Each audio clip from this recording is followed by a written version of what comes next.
I stared out the viewport of the Challenger, the darkness of the deep sea swallowing our lights.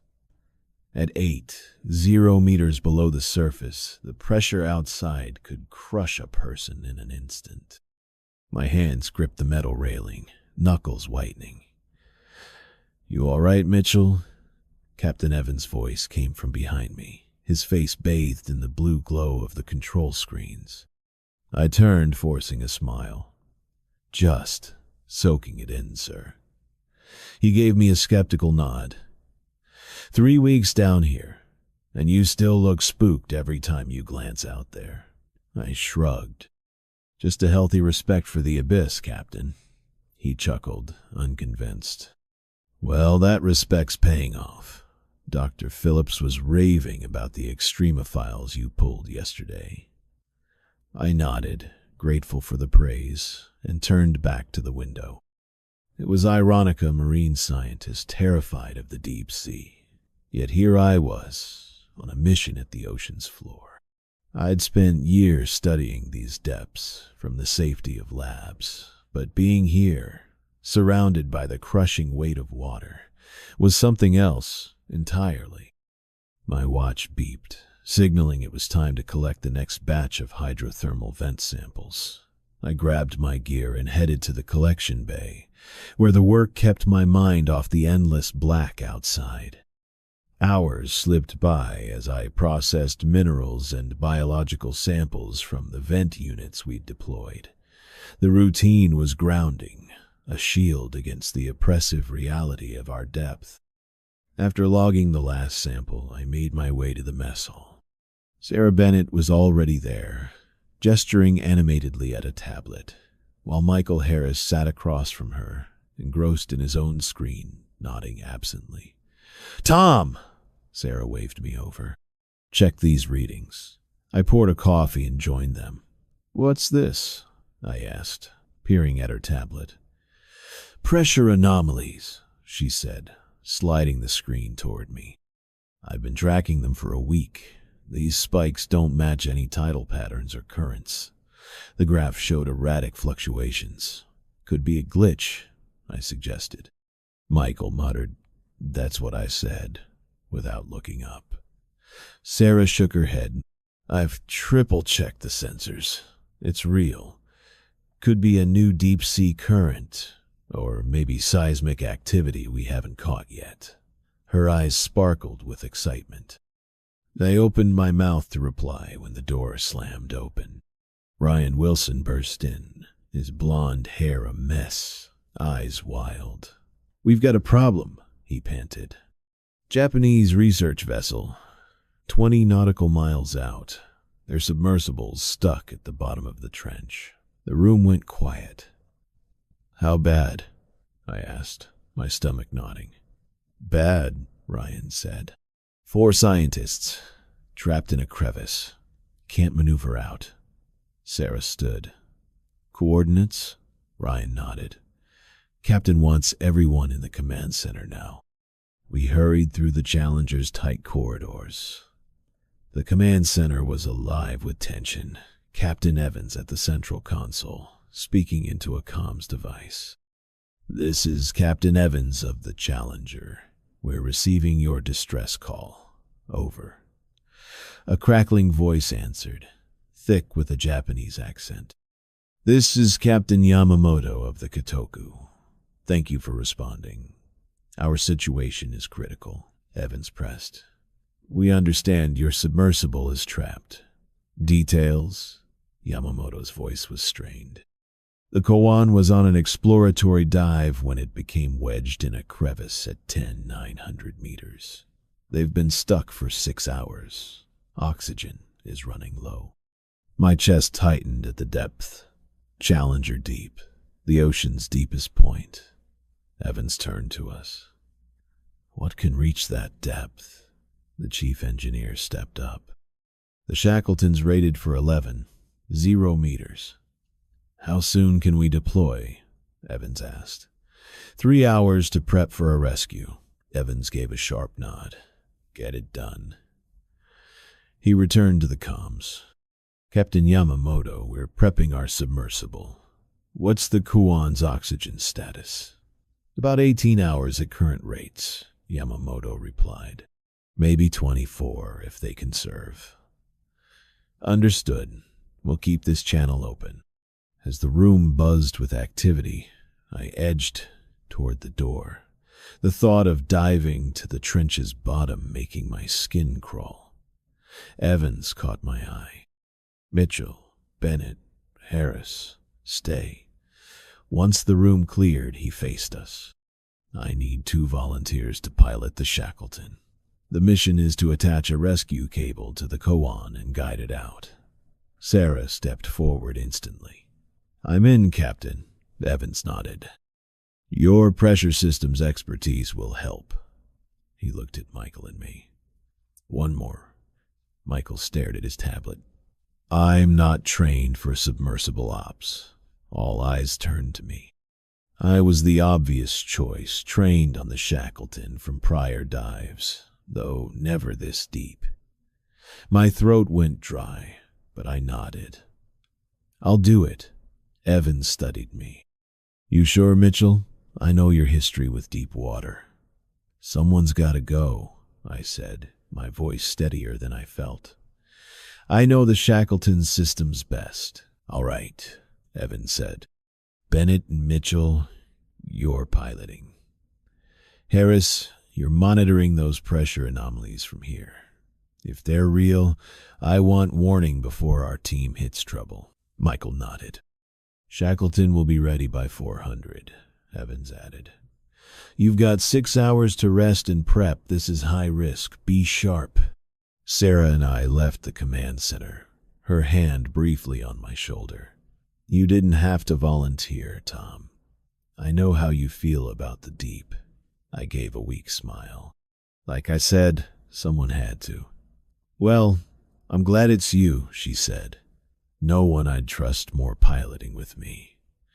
I nodded, words failing me. As I headed to my bunk, my mind churned with images of the Koan, trapped in the dark, its crew clinging to hope. I was terrified, but I'd made the right call. In 6 hours, I'd face the Mariana Trench and whatever lurked in its depths. At 400, I met Sarah outside the submersible bay. The Shackleton, our deep-sea sub with its reinforced titanium hull, loomed ready. 6 hours of restless tossing hadn't eased my nerves. First time at full trench depth, Sarah asked, punching in the bay's entry code. That obvious, I muttered. She nodded. Your hands are shaking. I shoved them into my pockets. Just need coffee. The bay was a hive of activity despite the hour. Technicians checked life support systems. Another loaded emergency supplies. Sarah was already deep in discussion with the chief engineer over a tablet. Took you long enough, she teased when she saw me. I've been tweaking descent calculations. We need to adjust ballast for the extreme depth. Sarah dove into the external hull checks, her hands tracing pressure seals. I followed, grateful for the distraction of routine. You've been this deep before? I asked, testing oxygen valves.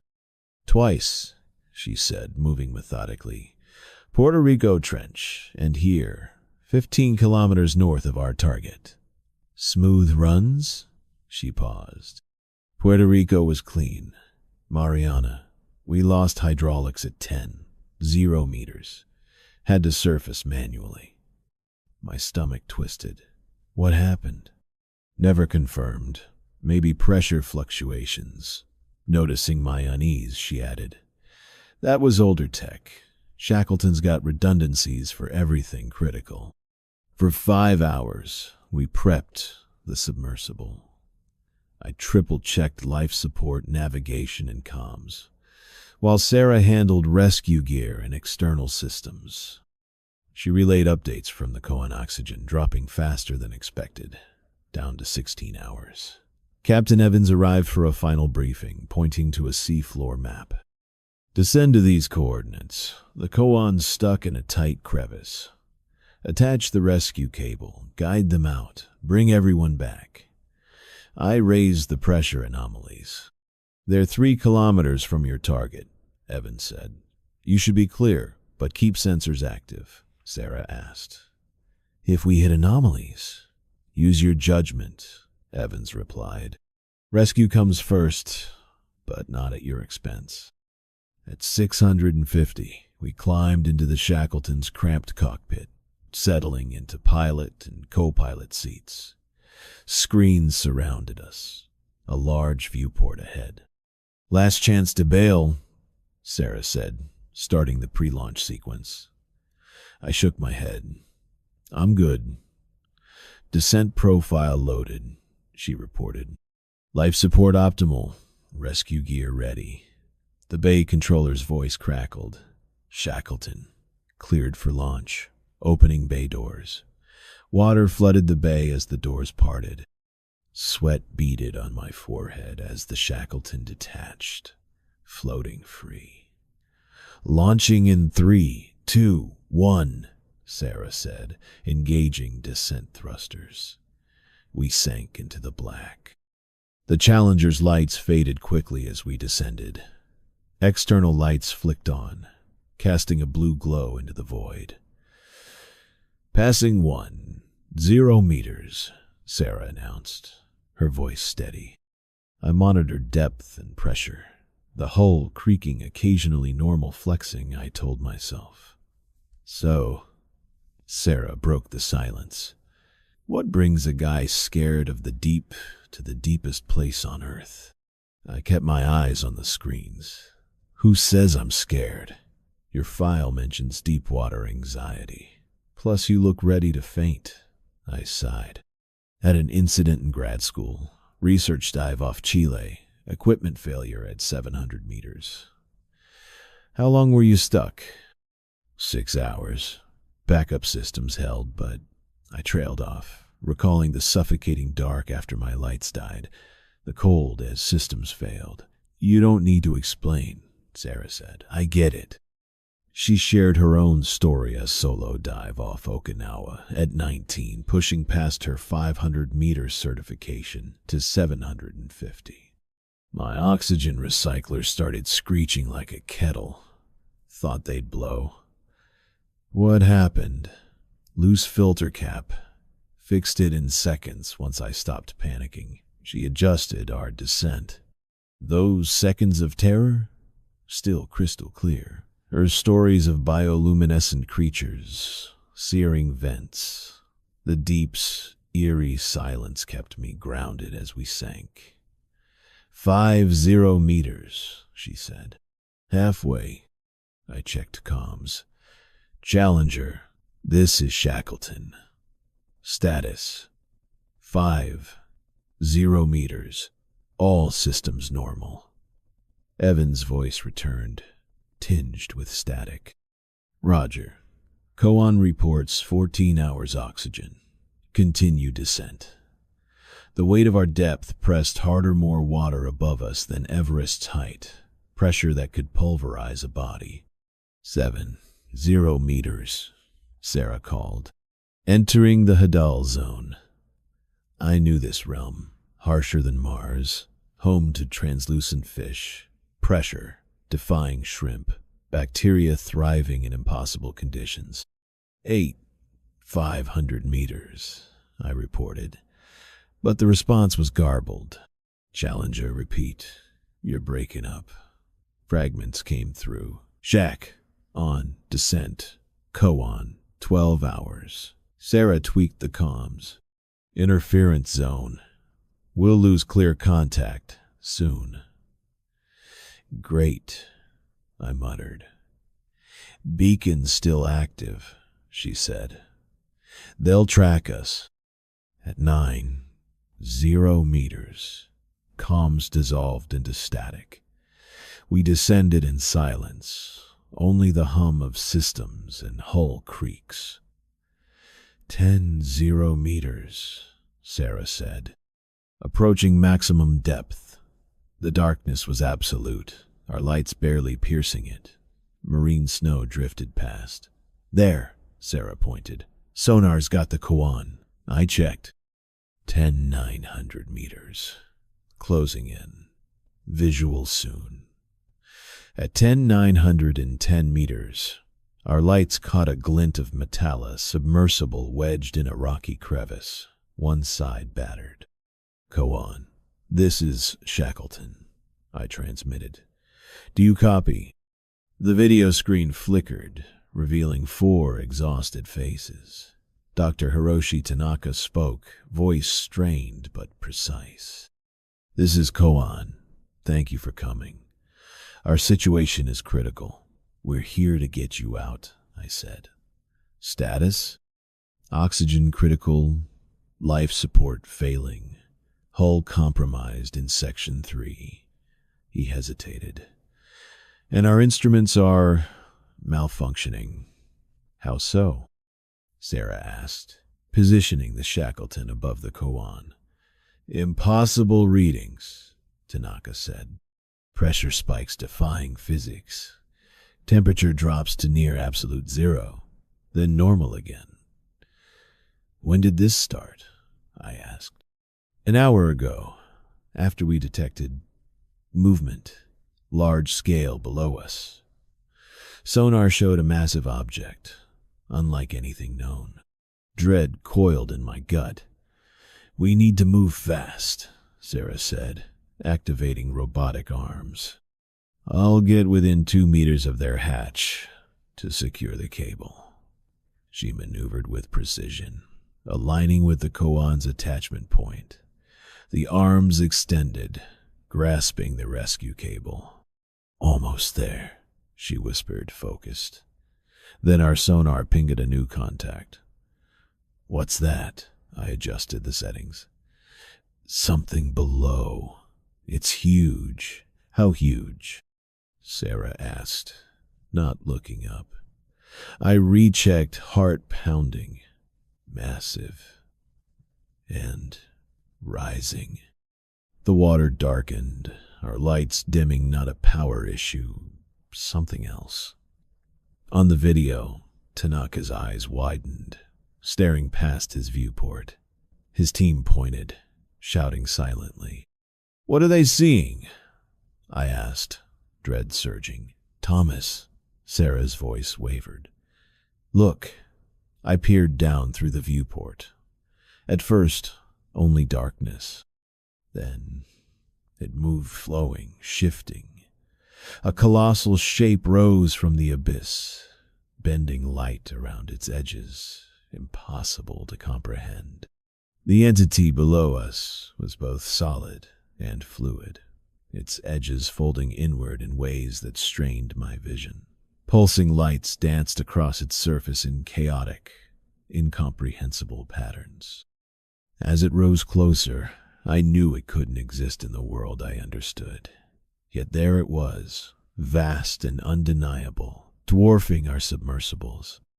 My mind reeled at its sheer size, a presence that felt alien, out of place in the ocean's depths.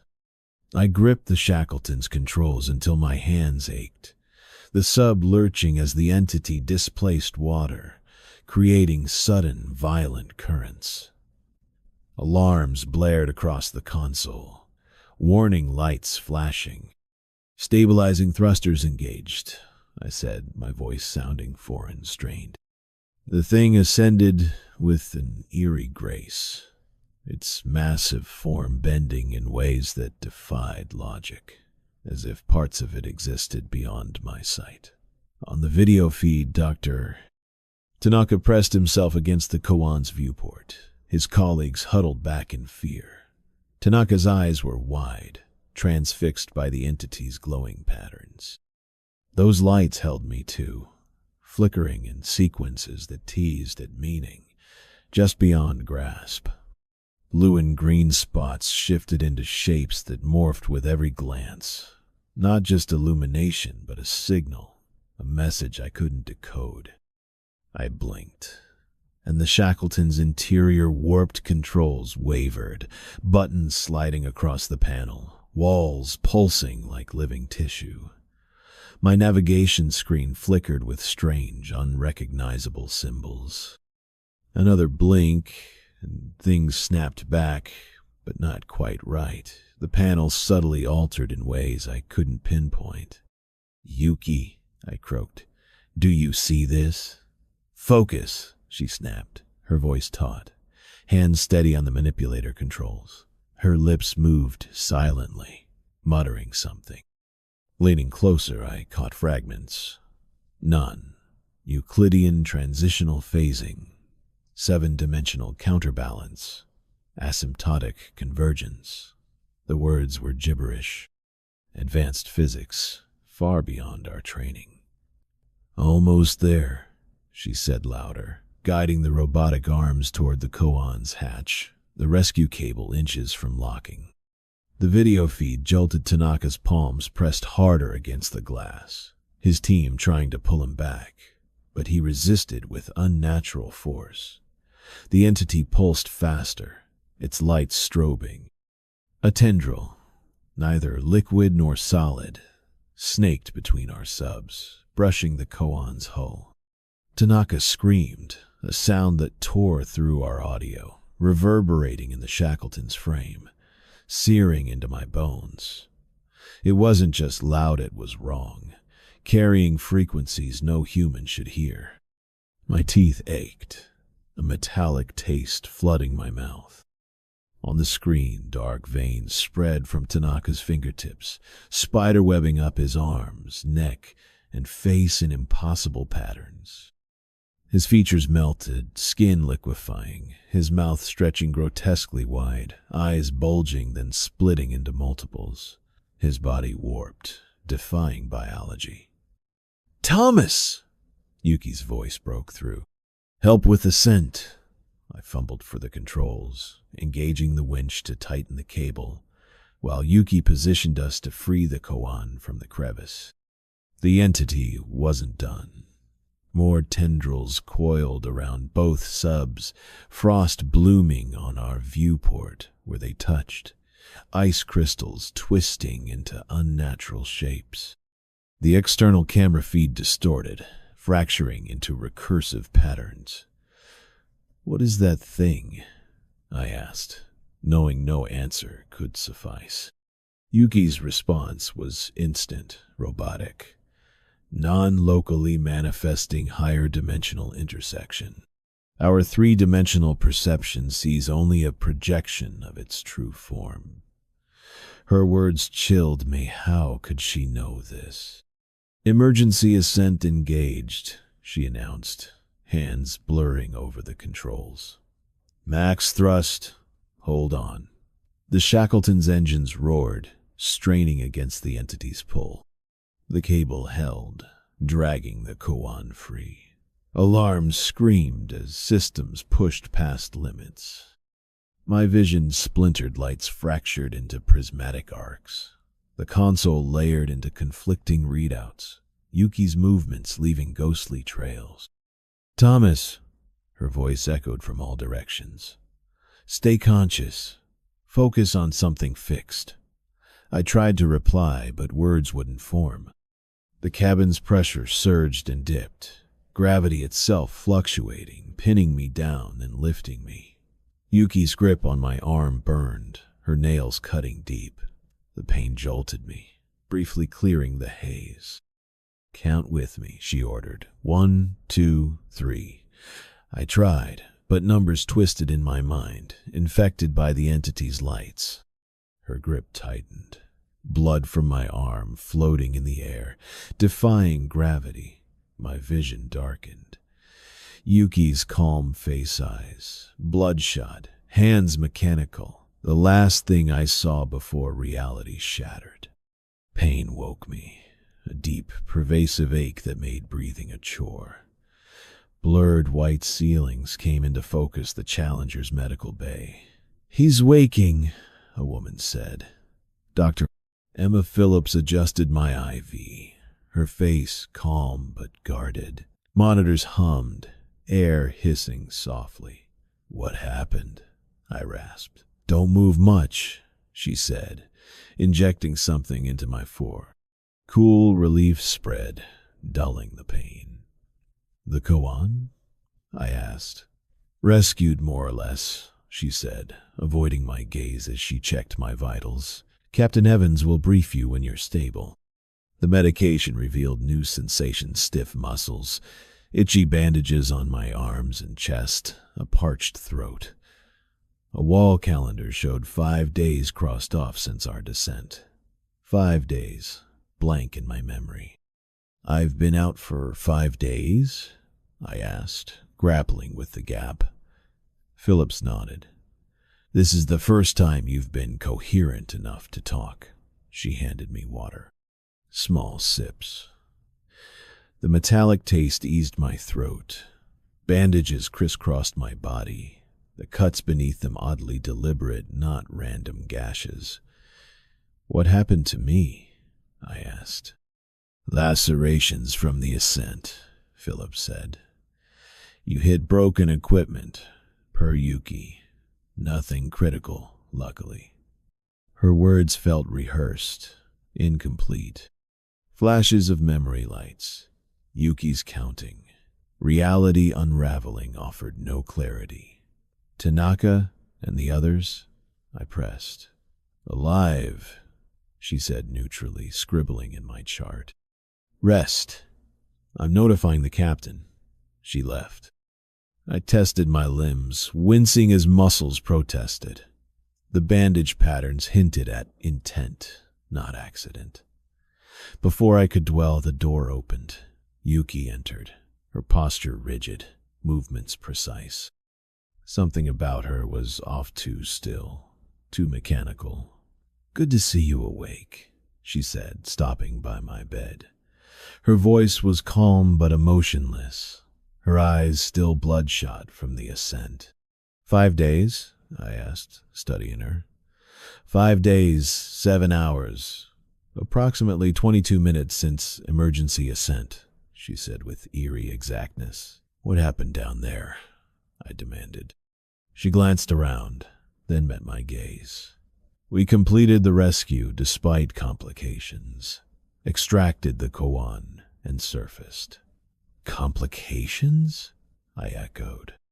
"That thing we saw wasn't a squid, Yuki, it was impossible." A fleeting expression crossed her face, too quick to read.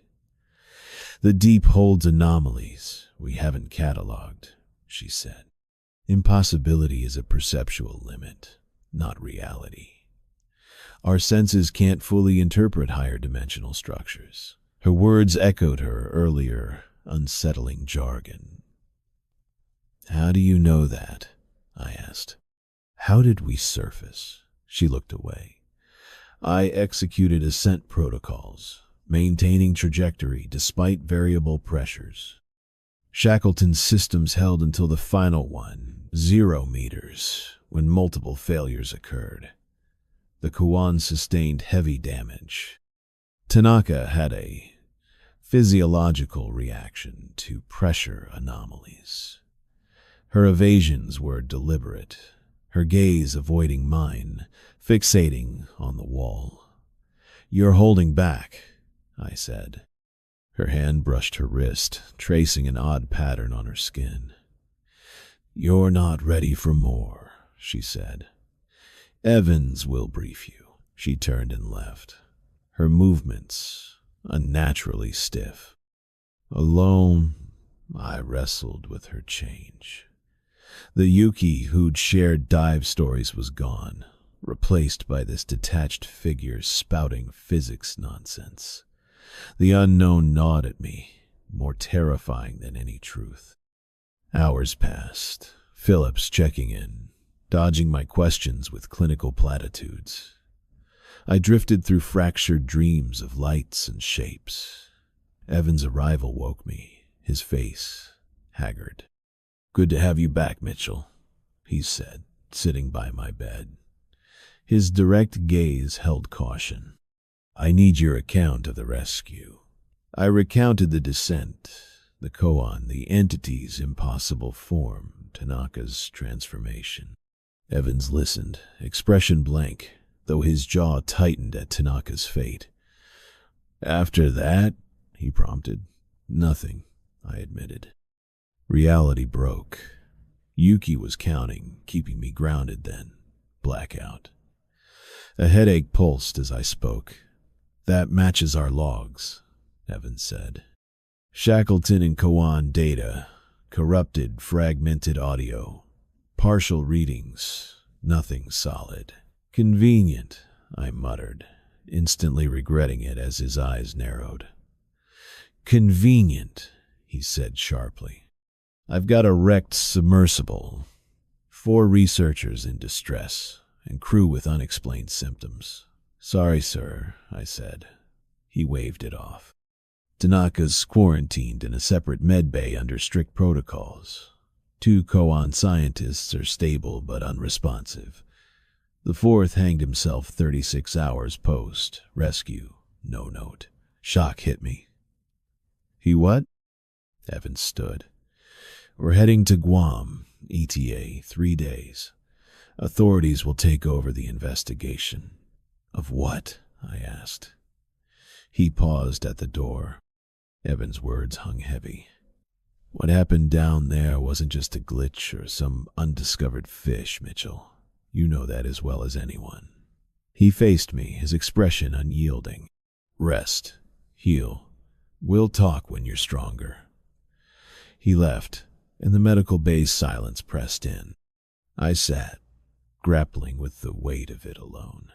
Koan scientist dead by his own hand, Tanaka locked in quarantine, Yuki altered in ways I couldn't pin down. My thoughts kept circling back to that entity, its impossible presence twisting my mind just by existing. I noticed my hand moving, fingers tracing a pattern on my wrist, unbidden. It was the same sequence I'd seen Yuki repeat, and the realization churned my stomach. I forced my hand still, shaken by the involuntary act. That evening, Dr. Phillips came for a final check before lights out. As she adjusted my bandages, I caught her fingers moving in that same pattern on her wrist. What's that? I asked, keeping my tone light. She glanced at her hand, startled, as if unaware. Just a nervous tick, she said, but her neutral expression didn't waver. Seems specific, I pressed. Didn't notice, she replied, finishing the bandages and stepping back. You're healing well. If you keep improving, we can move you to your quarters tomorrow. I asked about the uncorrupted submersible logs. That's for Captain Evans, she said, washing her hands with deliberate care. Anything else before I go? I shook my head, watching her leave. Alone, I eased my legs off the bed, testing my strength. The pain was manageable, dulled by meds and time. I stood, gripping the bed rail until I was steady, then shuffled to the bathroom. The short walk left me breathless. Leaning on the sink, I faced the mirror pale, hollow-eyed, stubbled after 5 days. My gaze snagged on the bandages peeking from my gown's neckline. I had to see what lay beneath. Peeling back the tape on my forearm revealed a 3-inch cut, clean and precise, like a surgical incision, not the jagged tear of an accident. Another bandage showed a similar cut, angled differently. I removed every bandage I could reach, exposing a network of lines across my arms and torso. In the mirror, they formed a deliberate geometric pattern angles and intersections that suggested a design, not chaos. These weren't random injuries. The cuts weren't static. They pulsed faintly, expanding and contracting with my heartbeat thump, widen, thump, shrink. I pressed fingers to my neck, feeling my pulse sync with the line's movement. This wasn't natural. What had that entity done to me? The patterns echoed Tanaka's, those dark veins spreading as he pressed the koan's viewport. My reflection confirmed it, the same unnatural design, now etched into me. I reattached the bandages carefully, hiding my discovery from Phillips, and returned to bed, my mind racing. Questions looped without answers, tying the pulsing cuts to Yuki's transformation, Phillips' tick, Tanaka's fate. By morning I had a plan. I needed to investigate, starting with any surviving data from our encounter. Phillips discharged me that afternoon, urging rest. The moment she left me in my quarters, I headed to the research lab. The Challenger felt subdued, corridors eerily quiet. Crew moved stiffly, avoiding eye contact. Those with symptoms nodded mechanically, while the unaffected hugged walls, wary. The lab was empty, ideal for my purpose. I logged into the main system and accessed the mission archives, confirming Evan's claim. Most Shackleton and Koan data was corrupted. I started with sensor logs, focusing on environmental readings. Temperature data caught my eye. Unbelievable at first glance. When the entity appeared, the water had plummeted from 2°C to 270.3°C in seconds, a temperature impossible in liquid water, nearly absolute zero, 273.15°C. At that point, molecular motion should cease, water transforming into a state beyond mere ice, perhaps a quantum anomaly unseen in nature. I verified the sensors calibrated perfectly during the dive. These weren't errors. External camera footage was useless, reduced to static and fractal patterns, mirroring the recursive visuals when the entity touched our camera. Audio logs were mostly noise, but one fragment captured Tanaka's scream. I hesitated, then lowered the volume and played it. The sound began human, but morphed into a layered alien vibration, resonating with frequencies beyond normal hearing. My teeth ached, as they had in the sub. The lab lights flickered, and my computer crashed, along with 3 nearby systems. The screams echoed, disrupting electronics, even as a recording. I leaned back, rubbing my eyes, the data defying physics, biology, and technology. Michael Harris appeared in the doorway, silent until he spoke. Chasing answers? His presence startled me. Trying to, I said. He sat at the next terminal, movements still human, unlike Yuki or Phillips. Evans has me analyzing what's left of the data. 3 days, no breakthroughs. As he rolled up his sleeves, I saw red lines on his forearm, geometric scratches like mine. What's that? I asked casually, dread rising. He glanced down, unperturbed. Scratching to release the pressure in my head since we brought them up. The mathematics builds up, needs an outlet. His calm unnerved me. Michael, the crew's most rational mind, spoke of mathematics as a tangible force. What mathematics? I asked. He paused, fingers hovering over the keyboard. You've seen it in your dreams. The patterns from its lights, repeating, growing, each more intricate. My cuts itched, but I resisted scratching. Anything in the data explain what we saw? I asked, steering away. Explanations need a shared framework, he said flatly. We lack the cognitive structure to grasp it, like a 2D being describing a cube. He turned his monitor, displaying a rotating 3D modella complex, brain-straining shape of nested geometries folding impossibly. What's that? I asked. A simplified projection. Its true form spans dimensions we can't perceive. The model zoomed out, revealing it as a single node in a vast, interconnected web. Reconstructed from sensor fragments and mathematical extrapolation, he said. From memory, he added, smiling thinly. You can't remember something this complex from one encounter, I protested, stepping back. Not with normal human memory, he agreed, eyes on the model. Things have changed, Thomas. My mind's faster, clearer, seeing connections I couldn't before. Fear surged. Where's Tanaka? I asked. Medical isolation, Ward C, level 3 clearance, he said, still focused on the screen. I thanked him and fled, his gaze trailing me. The isolation ward, in a secured medical base section, required clearance I lacked.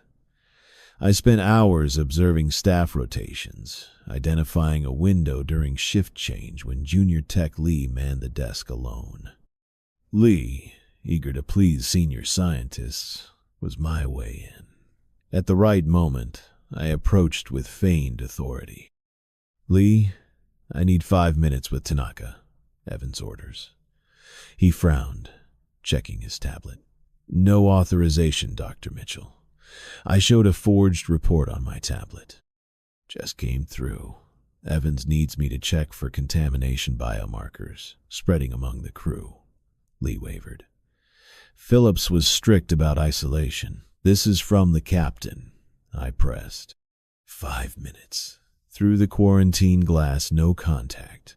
Call Evans if you must. But he's busy with our Guam return. After a tense pause, Lee swiped his card. 5 minutes. I'll log it. The short hall led to a viewing area. Thick glass separating me from a stark white room with a bed and monitors. Tanaka sat motionless on the bed's edge, back to me. Dark lines stark against his skin, more pronounced than mine, sprawling across his neck and arms. Dr. Tanaka, I called via intercom. It's Thomas Mitchell from the rescue. I need to know what you saw in the koan. No response, his stillness unnatural. I tried again, asking about the entity. Then he moved, rising with eerie fluidity, no trace of human effort. He turned and I recoiled, hitting the wall. His face was a nightmare left eye higher, mouth stretched unevenly, features blurring as if occupying multiple planes. Lines crisscrossed his face, warping his skin into impossible angles. Can you hear me? I asked, voice shaking. His head tilted unnaturally, mouth opening.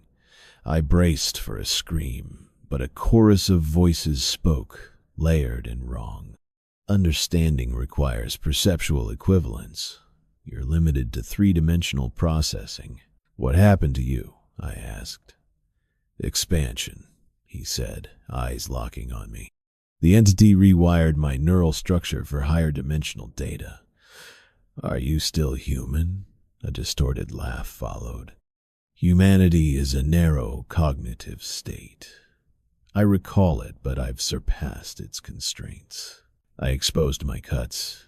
These patterns, on the crew, what are they? He pressed closer to the glass. Pathways, conduits. The entity spans dimensions, anchoring to physical loci in your reality. For what?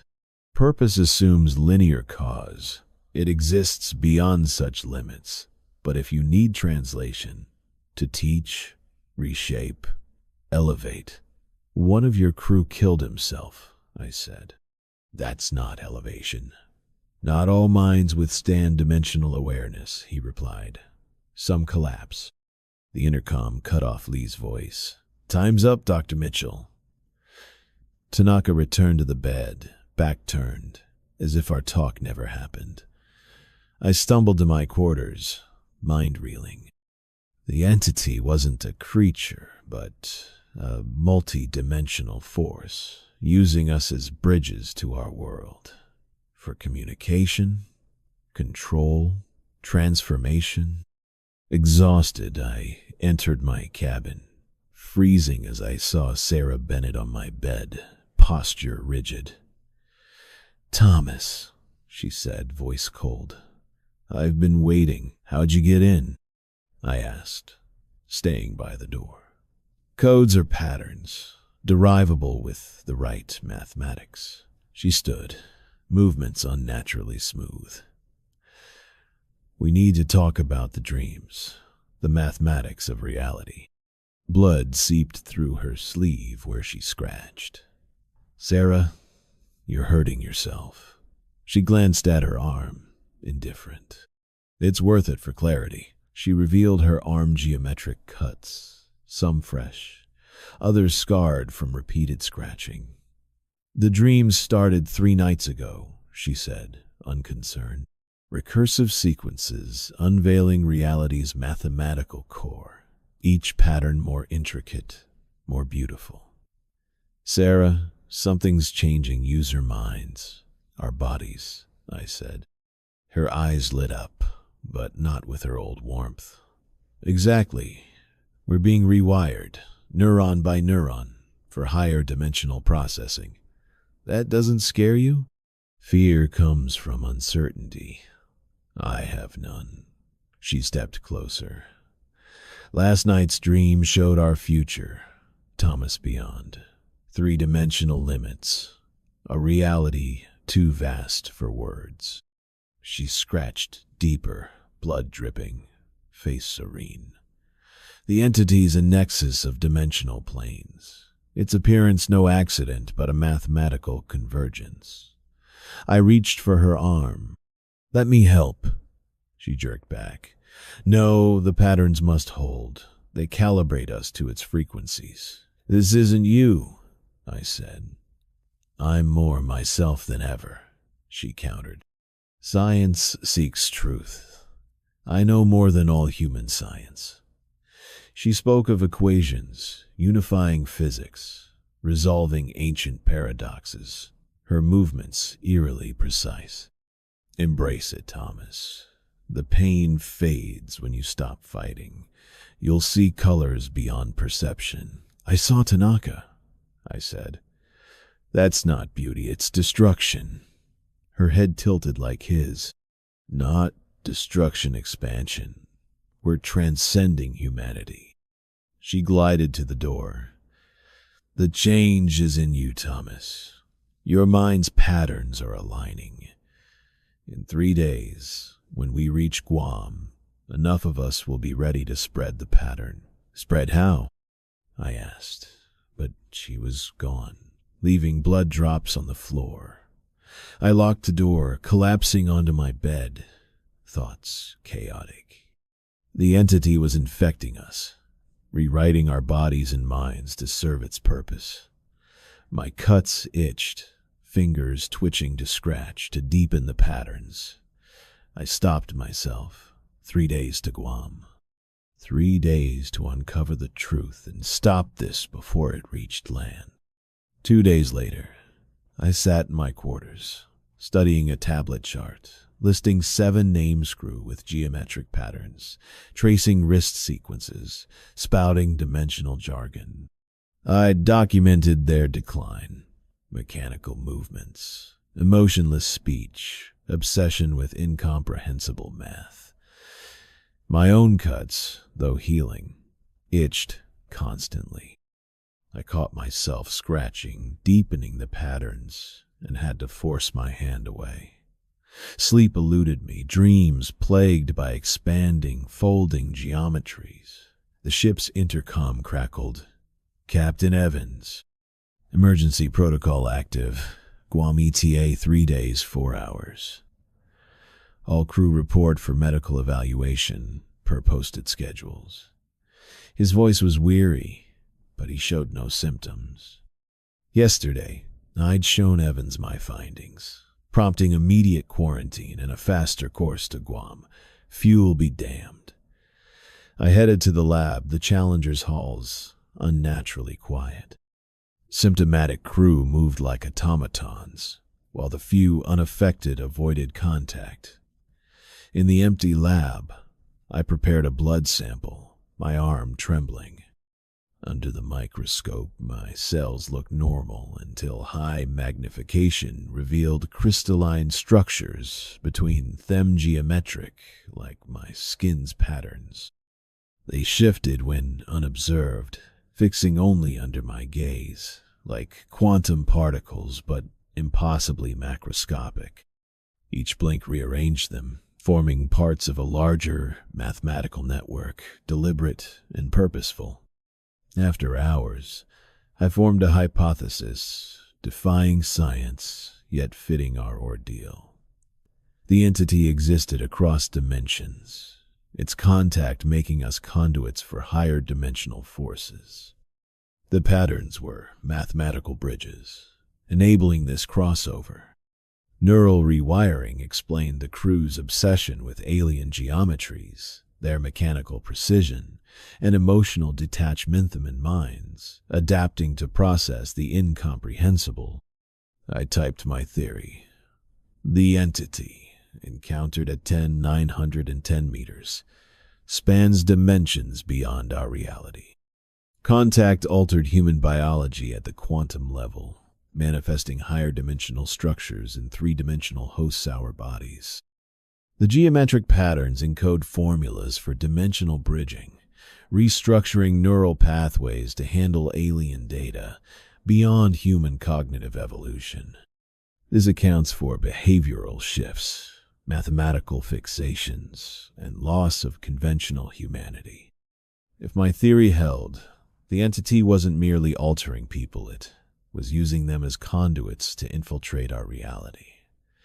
Each affected crew member was like a receiver, tuned to signals from a dimension beyond our own. If this infection spread beyond the Challenger, I had to warn the mainland, alert someone to the danger we were carrying. I sprinted to the comms room on the upper deck, heart pounding. The door stood ajar, but inside was chaos panels ripped from walls, wires dangling. The main radio shattered across the floor. At the center stood Yuki, her hands a blur as she reassembled the fragments into a bizarre, branching structure that grew outward, defying logic. "Yuki," I said, stunned by the wreckage of our only link to the outside world. "What have you done?" She turned sharply, her eyes unnerving, the blood vessels so dark they nearly blackened the whites. "I'm constructing an optimized transmission array," she said, her voice unnaturally serene. "Conventional radio is inadequate for higher dimensional signal transmission." "You've destroyed our connection to the mainland," I protested. "Three-dimensional communication is obsolete," she replied, her fingers weaving wires and circuits into impossible shapes. "It must hear us, all of us, across the dimensional divide." "What must hear us?" I asked, dread confirming my suspicion. "The entity, the nexus, the intersection," she said, her head tilting at that eerie, inhuman angle. "It reached into our reality. Now we must reach back." I edged toward the door. "I need to inform the captain. Captain Evans no longer governs this vessel," she said, pausing her work. "Authority requires shared understanding. That framework is irrelevant now." I turned and ran, racing toward the bridge to find Evans and warn him that the situation had spiraled beyond our fears. The corridors seemed to stretch, distances warping as if my perception was fraying. I told myself it was the entity's influence in my blood, distorting my senses. Bursting onto the bridge, I shouted, "Captain, we've got a problem!" But the captain's chair was empty, the bridge deserted except for one figure, Sarah Bennett, standing rigidly before the viewport, staring into the ocean's depths. "Sarah," I said, steady in my voice, "where's Captain Evans?" She didn't answer at first. When she turned, her movement was unnatural, a jerky yet fluid motion, as if her body's parts operated independently. "The captain is being prepared," she said, her voice layered with strange harmonics. "As are the others." Her face came into view, and I gripped a console to stay upright. Like Tanaka, her features were distorted, her left eye higher, her mouth stretched grotesquely, a blur of overlapping positions. Geometric lines covered her skin, fully formed, folding inward at impossible angles. "It's beautiful when you understand," she said, her widened mouth unnerving. "I resisted at first, Thomas. The dimensional mathematics seemed impossible, but I stopped forcing it into our limited framework." "Sarah," I said, retreating as she advanced, "this isn't you. Whatever that thing in the trench did, it's rewriting us. Change implies deviation," she said, her head rotating without her neck moving. "This is revelation. The patterns were always there in reality's quantum foundation. We just couldn't see them." She raised her hands, and I watched, horrified, as her fingers fragmented, bending and reforming in alien configurations. "You're almost there, Thomas," she said. "I see the patterns aligning in your mind. Release the constraints. Let the mathematics flow." Her fingers stretched toward my face, elongating impossibly, her skin fracturing. "Don't resist," she whispered, her body shifting in ways that defied biology. "The entity exists across all dimensions. It's already within you, reshaping you at the quantum level." Her smile widened, her eyes reflecting the trench entity's glowing patterns. "Join us," she said, her voice a chorus of tones. "Embrace the mathematics of reality." I slammed the bridge door shut as her fingers reached me, catching her hand. Instead of a scream, her fingers detached, writhing on the floor like independent creatures. I ran, boots pounding, as alarms blared, shattering the ship's eerie silence, their wail echoing my gasping breaths. I headed for the research labs on the lower deck, the ship lurching beneath me. I stumbled, catching myself as the deck vibrated, the engine's hum fading to silence. We were adrift. Passing the mess hall, I saw 2 crew members, unnaturally still, their spines bent at impossible angles, eyes moving independently, watching me without pursuit for now. The lab, with its reinforced doors and equipment, was my best hope. Rounding a corner, I nearly crashed into Ryan Wilson, his comms uniform torn, eyes wild. "Mitchell," he grabbed my arm. "What's happening?" I saw Kowalski crawling on the ceiling, literally. I pulled him toward the lab. "No time. We need a secure spot." "Engines are down," he said, matching my pace. "Tried the mainland, but comms are dead. Yuki did something to the equipment." We reached the lab, and I fumbled my access code, the doors sliding open. Inside, Dr. Phillips hunched over a microscope, while Martinez, a junior engineer, gathered tools frantically. "Lock it down," I told Ryan. "Security Protocol 7. He rushed to the terminal, initiating lockdown while I turned to Phillips. Red lines crept up her neck, the pattern's early stages, but her eyes remained sharp. "I've been studying my blood," she said. "The crystalline structures are multiplying, altering cells at the quantum level." Martinez, at a cabinet, looked up. I welled the doors, yes. "They're coming. I saw them." I nodded, and he began welding the main entrance, the lab's 2-door SMAIN and Emergencure only barriers. "How long have you been here?" I asked Phillips. "An hour," she said, her hand twitching toward her neck before stopping. "After Evans started. He's one of them now, ordering unaffected crew to the cargo hold for preparation. Martinez and I came here." A thud hit the main door. Through the window, Michael Harris, or what was left of him, stared in, his body stretching and compressing, bones bending unnaturally, his face calm.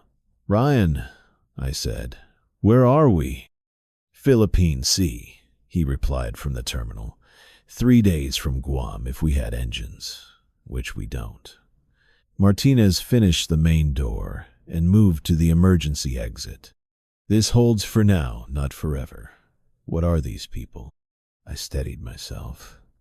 We encountered something in the Mariana Trench, a multi-dimensional entity. It's rewriting us at a fundamental level. Phillips nodded. The biological changes defy medical science. It's not just physical, their brains are rewiring. She'd scanned Yuki's brain before she refused further tests, revealing aberrant patterns. Another thud shook the door. More faces appearing. Sarah, Yuki, others. Their features twisting, moving in eerie unison, limbs bending impossibly. They're not killing us, I said. They want to transform us. Plan? Ryan asked, voice taut. I turned to the equipment. We study this fast. If we understand it, we might stop it. Phillips needed more samples, blood, tissue, brain scans. I rolled up my sleeve, exposing my cuts. Start with me. I'm infected, but still myself for now. We worked frantically as the doors shuddered under relentless pounding.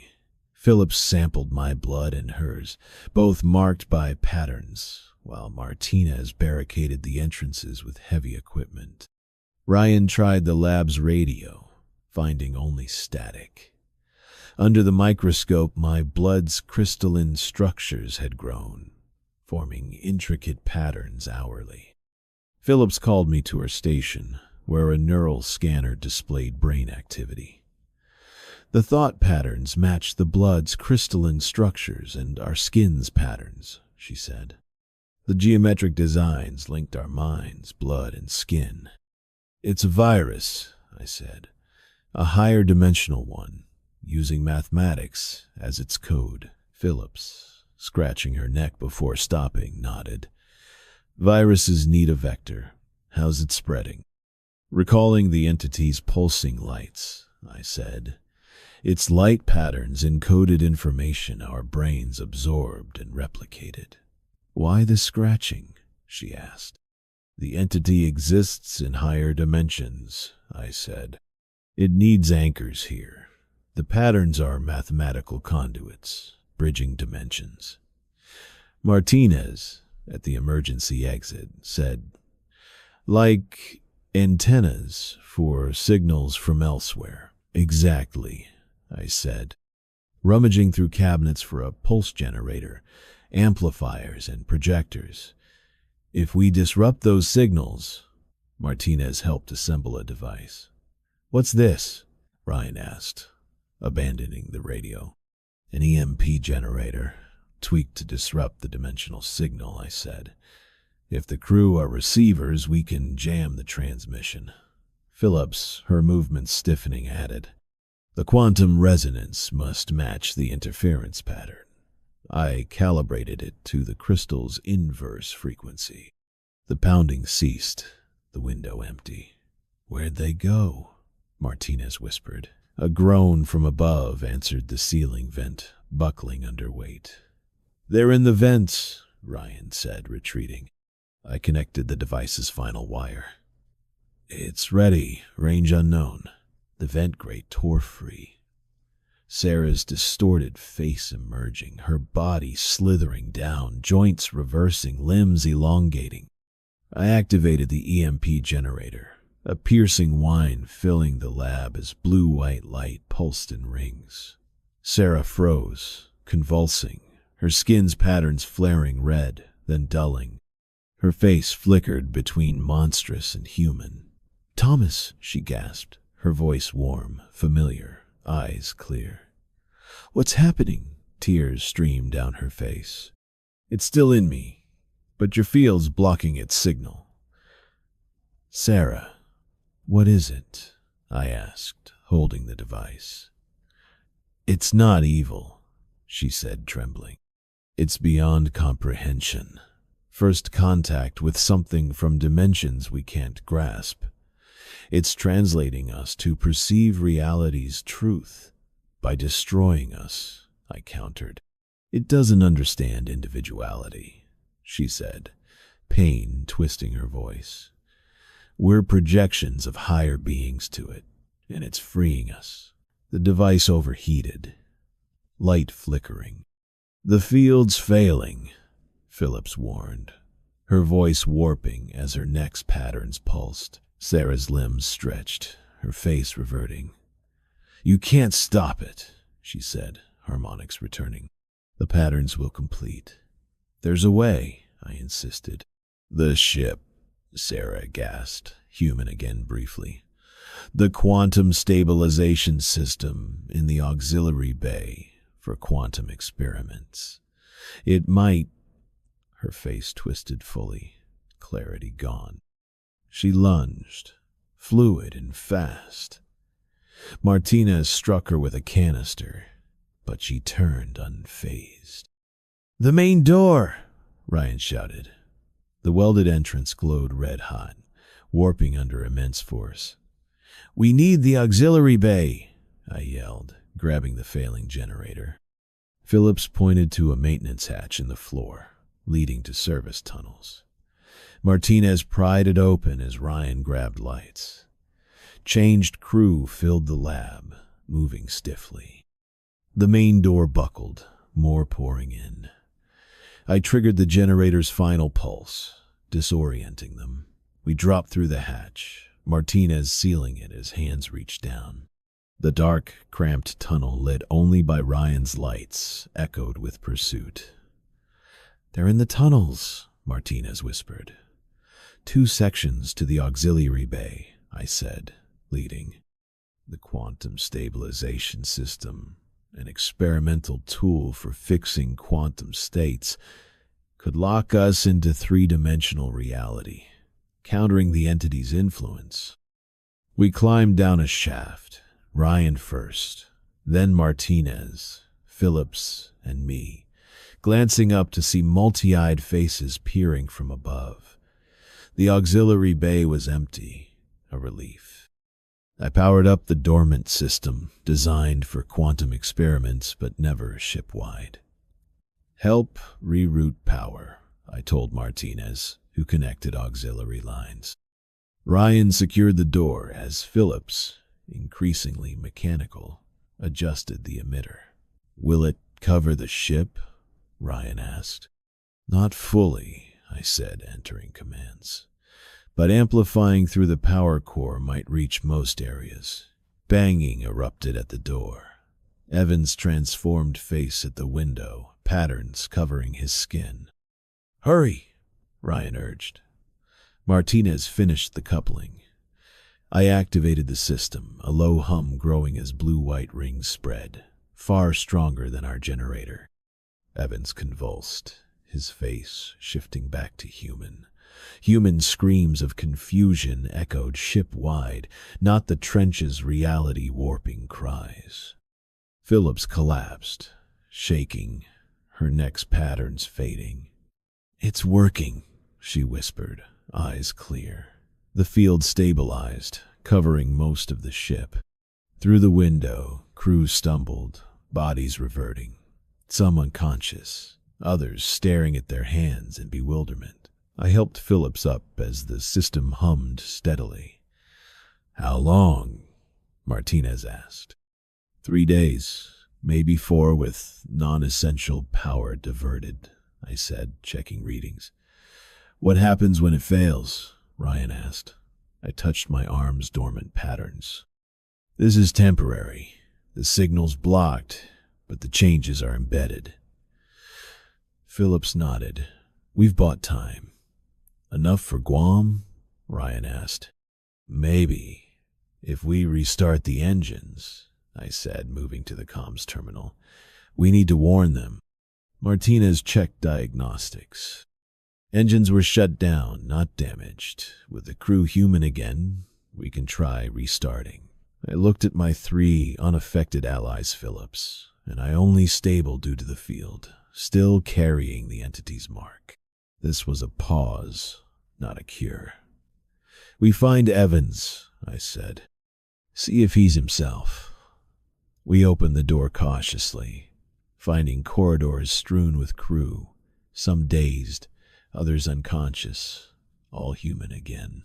Evans sat against a wall, face his own, patterns faint. "Mitchell," he said, voice rough but human. "What did you do?" "Activated the stabilization system," I said, kneeling. "It's paused, the transformation." "I remember it all," he said, horror in his voice. "Watching my body act, hearing my voice, but I wasn't in control. Phillips assessed him.